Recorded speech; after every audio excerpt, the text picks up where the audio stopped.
They say honesty is the foundation of marriage. I told my wife the truth before we ever said, I do. I couldn't have children. She said it didn't matter. For 6 years, I believed her. My name is Isaac Turner, and this is the story of how my perfect marriage became the perfect lie. It started with a bicycle accident when I was 12. One moment I was racing my brother down Maple Street. The next I was in a hospital bed learning that my dreams of fatherhood had died on the asphalt.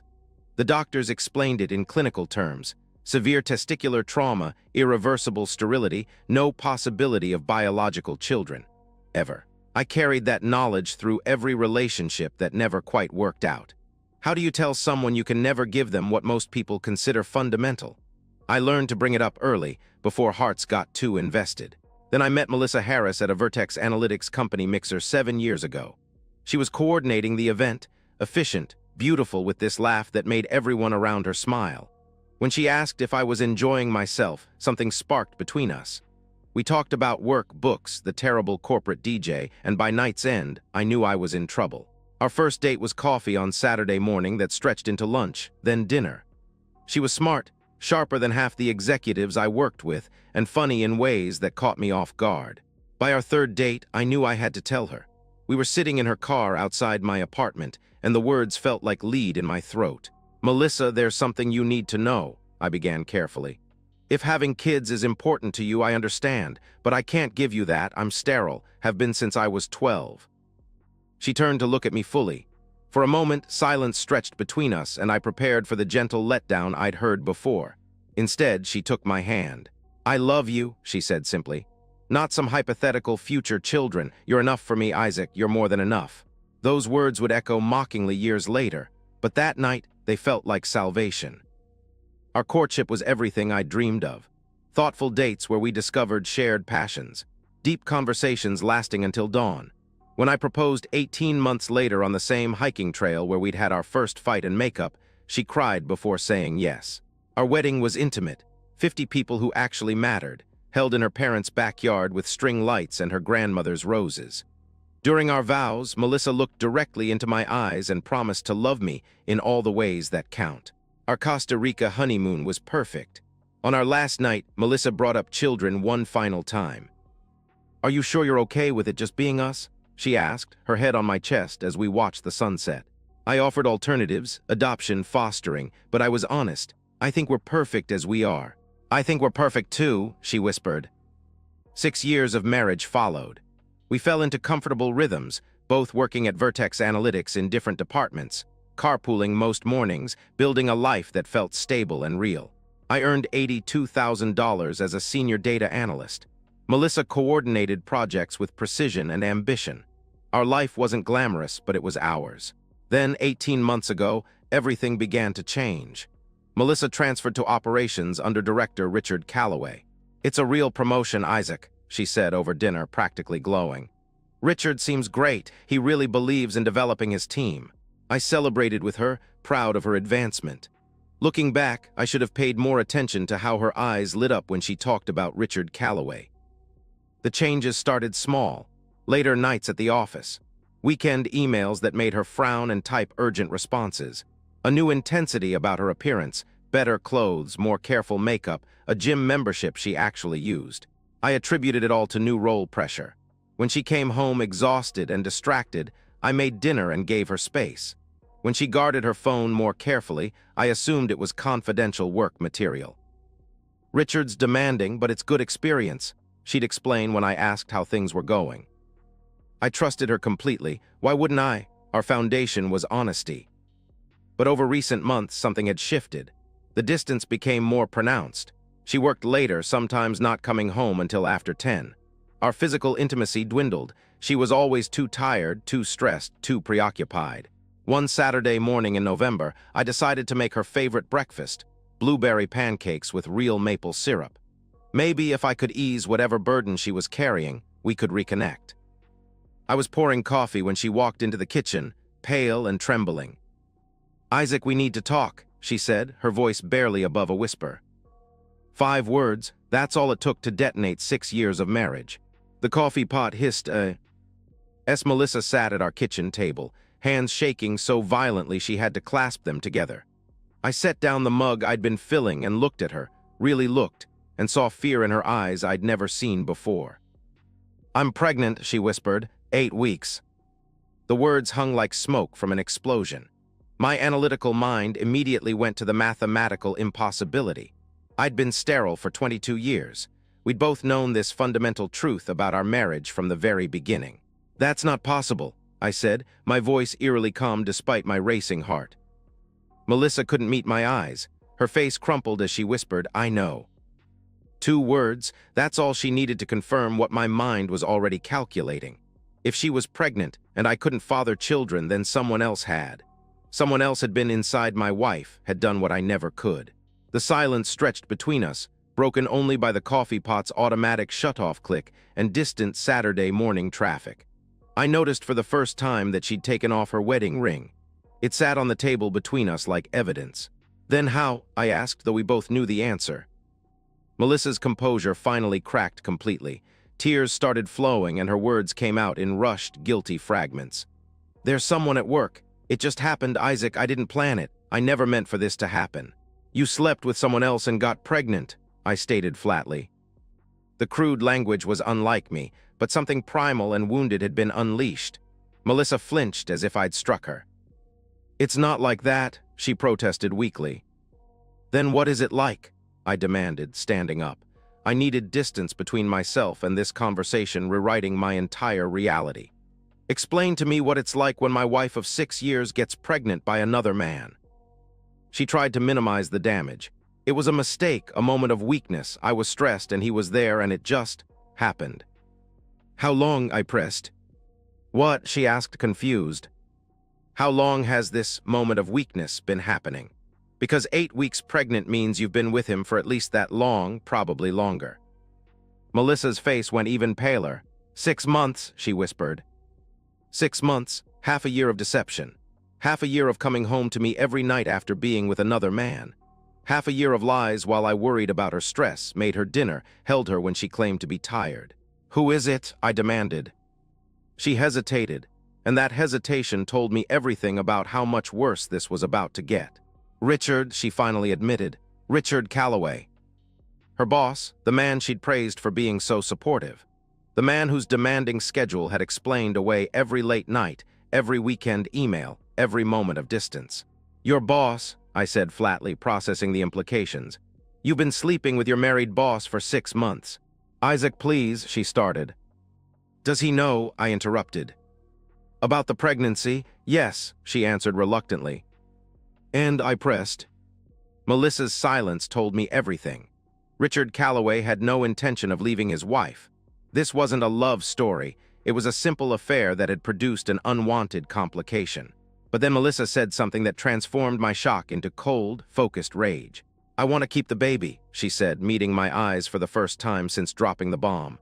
"And I was hoping we could raise it together, you and me, like it's ours."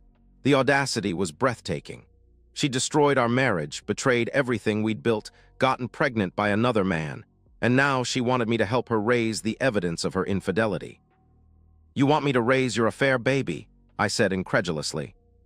"You always wanted to be a father," she began. "I wanted to be a father with my wife," I cut her off. "Not a cuckold raising some other man's child while pretending everything is fine." Melissa tried a different angle, her voice taking on the manipulative tone she used in project meetings. "Think about it, Isaac. This could be our chance to have the family we talked about." "This is your choice, Melissa," I interrupted harshly. "Your affair, your baby. You don't get to make unilateral decisions that destroy our marriage and then ask me to clean up the mess." That's when the argument escalated. Melissa stood up, tears streaming, trying to salvage something. "This is my house too, Isaac. You can't just throw me out." I looked at her with something that might have been pity if it hadn't been so cold. "Actually, I can," I replied evenly. "I bought this house 3 years before we got married, my name on the deed, my mortgage. You have no legal claim to it." Melissa's face went white as she realized she'd miscalculated catastrophically. She'd assumed I would be the safe, accommodating husband who'd accept anything to avoid confrontation. She was wrong. "Pack your bags," I said quietly. "You have until tomorrow evening to get your belongings and get out." She went upstairs crying, her sobs echoing through the house. I sat alone in the kitchen, staring at the breakfast I'd made to reconnect with my cheating wife, and felt something cold and analytical take over. I didn't cry, I didn't shout, I didn't break anything. I did something much more dangerous. I started planning. By Monday morning, Melissa and Richard would learn what happens when you betray a man who values honesty above all else. What?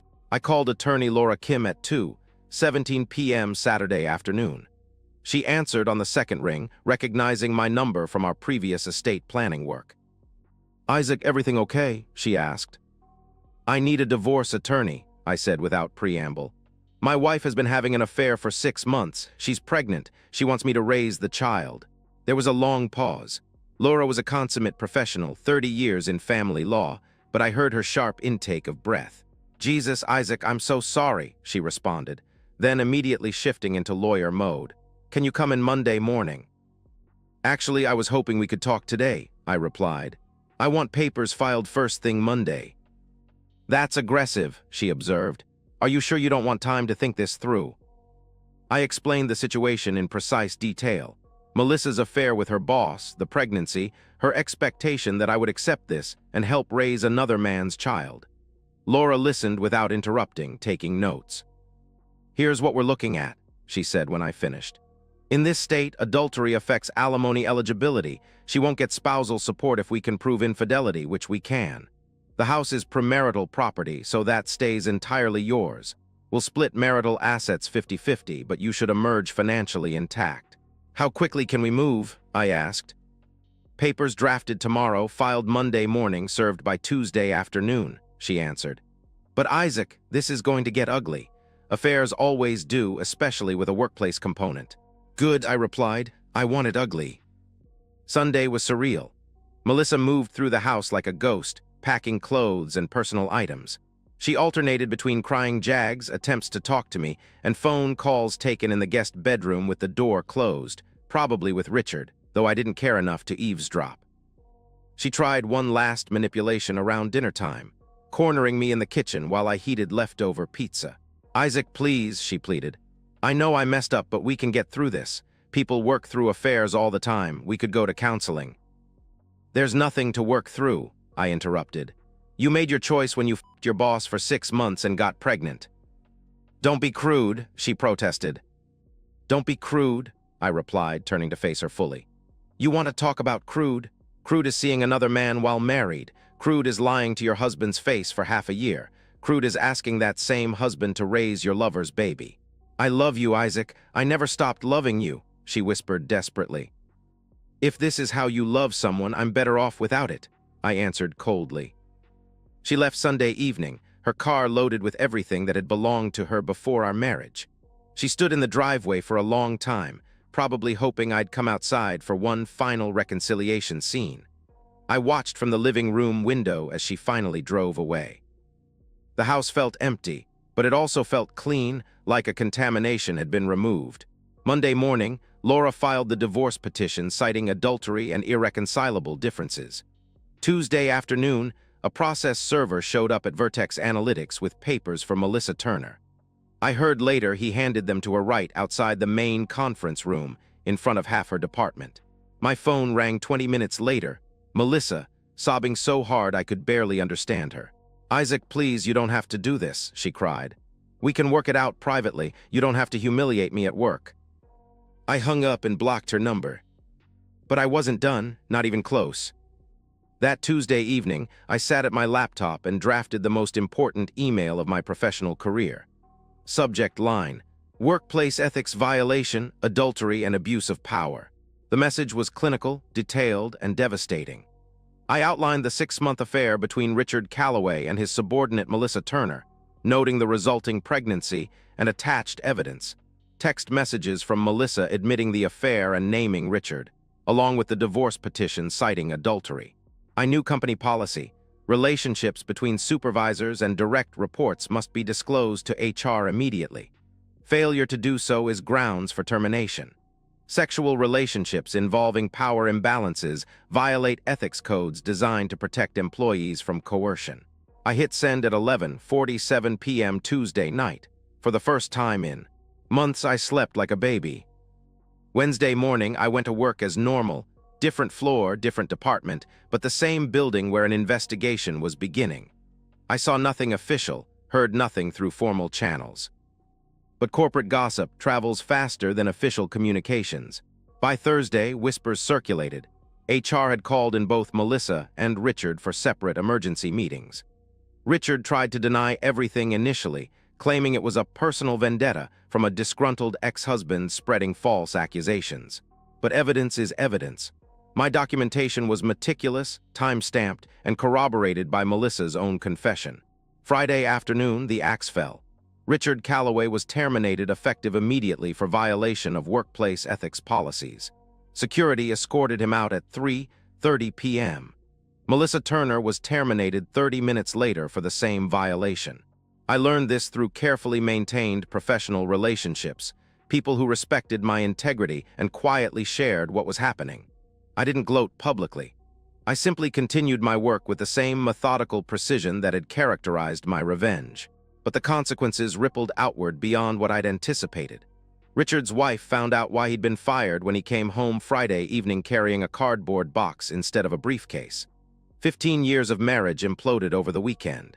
She filed for divorce Monday morning, claiming the house and primary custody of their 2 teenage children. Melissa texted me from a new number 2 weeks later. Richard won't help. His wife took everything. My parents are ashamed. I have nowhere to go. Please, Isaac, I'm pregnant and alone. I stared at the message for a long moment, considering whether to respond. I didn't. Instead, I realized that the revenge wasn't in what I'd done to them. It was in what they'd done to themselves. Melissa texted me every day for a week, each message more desperate than the last. I never responded, but I watched from a distance as the life she'd built, the career, the marriage, the affair, collapsed completely. And I realized the revenge wasn't in what I'd done, it was in what she'd done to herself. 2 months after the affair's exposure, the divorce was finalized. I met with Laura Kim one last time to review the settlement. I kept the house, my entire $401k and half the joint savings, $18,000. Melissa received her half of savings and nothing else. No alimony due to adultery, no child support since I wasn't the biological father. I learned through former mutual friends that Melissa's life had cratered. She moved into a cheap apartment in a worse part of town. Without a reference from Vertex Analytics, she couldn't find another project coordinator position. She was waitressing at a chain restaurant, earning a fraction of her former salary. Her parents helped occasionally. They were ashamed of what she'd done, especially the pregnancy out of wedlock. Richard's situation was equally grim. His wife took everything in their divorce, the house, primary custody of their teenage kids, most assets. He was living in a studio apartment, working in sales at a fraction of his former director's salary. When Melissa reached out desperately asking for help with the baby, Richard made his position clear. He wanted nothing to do with the child. He blocked her number. 4 months in, Melissa reached her 3rd trimester. I had blocked her on everything, but she found ways to reach out. New phone numbers, emails from different addresses, even a handwritten letter delivered to my workplace. Each message followed the same pattern: apologies, justifications, pleas for forgiveness, and thinly veiled requests for financial help. I never responded, but I kept the messages, documentation in case she tried to make legal claims later. Then 6 months after the original confession, Melissa showed up at my workplace. Security called me. "Sir, there's a woman in the lobby asking to see you. She says she's your wife," the guard reported. "Ex-wife," I clarified. "I'll be down." I could have had her removed, but something in me wanted this final confrontation. Melissa was visibly pregnant now, 8 months along. She looked exhausted, worn down by circumstances she'd created. We sat in a coffee shop across the street, neutral ground. Melissa broke down immediately. "Isaac, I'm so sorry," she began, tears streaming. "I made a terrible mistake. I threw away everything good in my life for something that meant nothing. Richard abandoned me. My career is gone. My parents barely speak to me. I'm raising this baby alone and I'm terrified." I listened without interrupting, my face unreadable. When she finished, I asked one question: "Why are you telling me this?" "Because I'm hoping you'll forgive me," her voice cracked. "That maybe after the baby comes we could try again, start over. You always wanted to be a father." "No," I stopped her. "I was honest with you from the beginning. I couldn't have biological children, but I was open to adoption or fostering if we both wanted that. What you're offering isn't parenthood. It's me cleaning up your mess while you pretend the last year didn't happen. I loved you, she whispered. I still love you. I leaned back, my voice cold but steady. You don't love me, Melissa. If you did, you wouldn't having an affair with your boss for 6 months. You wouldn't have gotten pregnant by him. And you certainly wouldn't have had the audacity to ask me to raise his child like it was mine. What you loved was the security I provided, the stable husband who wouldn't question you, who'd accept anything to keep the peace. She tried to protest, but I continued. You made a choice. Richard made a choice. You both calculated that the rewards were worth the risks. You were wrong. Now you're facing consequences, and instead of taking responsibility, you're trying to manipulate me into rescuing you. I stood. I'm not interested. I hope you figure out how to take care of your child because he deserves better than parents who make the choices you and Richard made. But that's not my problem. Isaac, please, she pleaded desperately. Goodbye, Melissa, I replied with finality. I walked out. When she tried to contact me again, my attorney sent a cease and desist letter. Melissa finally stopped reaching out. 6 months later, I had sold the house and bought a downtown condo. I'd been promoted at work, started dating cautiously, and rebuilt my life entirely. Meanwhile, Melissa had the baby and was raising him alone on a waitress's income. I heard through the grapevine that Melissa had the baby, a boy. She named him something I didn't bother remembering. Richard never met him. Sometimes I wonder if she tells her son about the life she destroyed to bring him into the world. But mostly I don't think about them at all. 1 year after the confession, I sit in my downtown condo reflecting on everything that happened. I'm 34, divorced, sterile, and surprisingly, at peace. The view from my high-rise overlooks the city where my old life imploded and my new one began. Work has been good. After the divorce finalized, I threw myself into projects with renewed focus. 6 months ago, I was promoted to lead data analyst. I earn $95K now, have a team under me, and genuinely enjoy the intellectual challenge. I sold the house 4 months after the divorce finalized. Too many memories. The downtown condo is sleek, modern, and entirely mine. No history, no ghosts. Dating has been cautious but promising. I'm currently seeing someone, Rachel, a graphic designer I met at a friend's gallery opening. She knows my story, I told her on our 3rd date. That's incredibly painful, she'd said. Thank you for trusting me with it. We're taking it slow, but I feel something genuine developing. My family never wavered in their support. My parents were horrified by Melissa's betrayal, but proud of how I handled it. No public drama, just decisive legal action. Melissa's life, from what I hear through residual connections, remains difficult. She's still waitressing, still living in the same apartment with her now 1-year-old son. Her parents help occasionally, more out of obligation to their grandson than reconciliation with their daughter. She's on food assistance and government health care. Richard fared no better. His sales career never recovered the prestige. His children have minimal contact with him. His ex-wife remarried. He pays child support that barely leaves him surviving. I heard Richard tried to reach out to Melissa once after the baby was born, but she reportedly told him never to contact her again. I occasionally get messages from Melissa, now spaced months apart. Always the same themes: apology, regret, subtle requests for forgiveness or reconciliation. I never respond. People ask if I feel guilty. If I regret reporting them to HR, destroying their careers, refusing to help Melissa when she begged. The answer is no, not even a little. I didn't cheat. I didn't lie. I didn't betray anyone's trust. I told Melissa the truth before we married. I couldn't have biological children. She said it didn't matter, I tell them. She lied. I protected myself. I reported unethical behavior. I walked away from betrayal. Those aren't sins, they're survival. Melissa made her choice. Richard made his. They both paid for it. I'm not responsible for fixing the consequences of their actions. I'm 34, divorced, sterile, and free, and that's enough. And that's the end of today's story. If you enjoyed it, please give this video a thumbs up and drop a comment below. Your support helps the algorithm push my content further. If you're new to the channel, don't forget to hit that subscribe button. It really helps me keep creating more stories for you. Thanks for watching, and I'll see you in the next one.